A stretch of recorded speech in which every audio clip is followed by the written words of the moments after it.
Iko mati denai di hulu mati dan nusa adi ajamu. Assalamualaikum warahmatullahi wabarakatuh. Ambo Yohana Bella Safira, NPM 2203090077. Di siko Ambo akan menjelaskan tentang pepatah petitih agama di Minangkabau.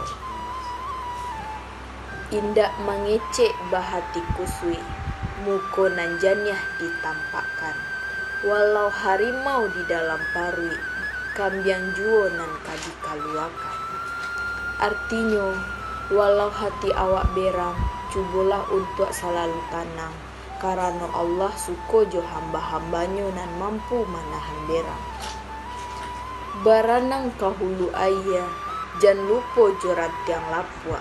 Allah sanang hidup di dunia, karena juo kamati biswa.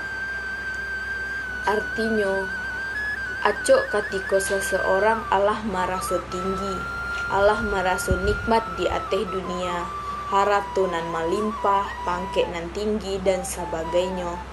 Inyo lupo bahaso ado kehidupan nan labiah abadi sesudah itu.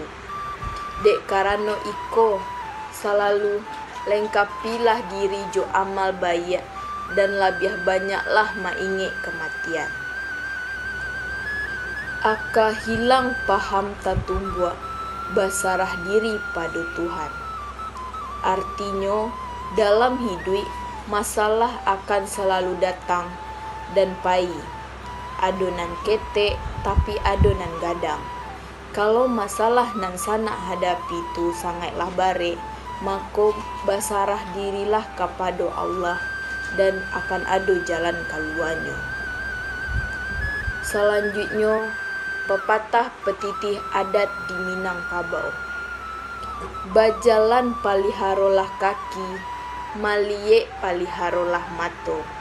Artinya, menurut adat bajalan jo memandang, satiok garak jo parangai harus dipantau, supaya indak merugikan perasaan orang lain. Dek rubi randahlah padi, dipucuak datuak katumangguangan. Pepatah petitih adat di Minangkabau. Bajalan paliharolah kaki, malie paliharolah mato. Artinya, menurut adat bajalan cuma mandang, satiok garak jo parangai harus dipantau, supaya indak merugikan perasaan orang lain.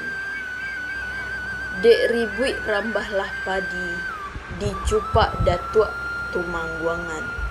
Hidup kalau indak babudi, duduk tagak kamari tangguang. Artinya, orang nan indak punyo parangai nan elok, akan punyo hidup nan sulit di masyarakat dan akan susah untuk bakawan. Di mana bumi dipijak, di sinan langit dijunjung. Di mana semua dikali, di sinan ayah disawah. Di mana nagari diunyi, di sinan adat dipakai.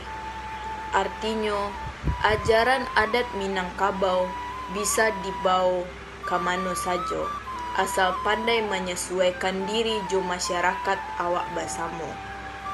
Jadi, dapat awak pahami antara adat jo agama indaklah bisa dipisahkan oleh masyarakat Minangkabau, seperti kata pepatah yang mengatakan hubungan antara adat jo agama ibarat awa jo tabiang sanda basanda kaduanya.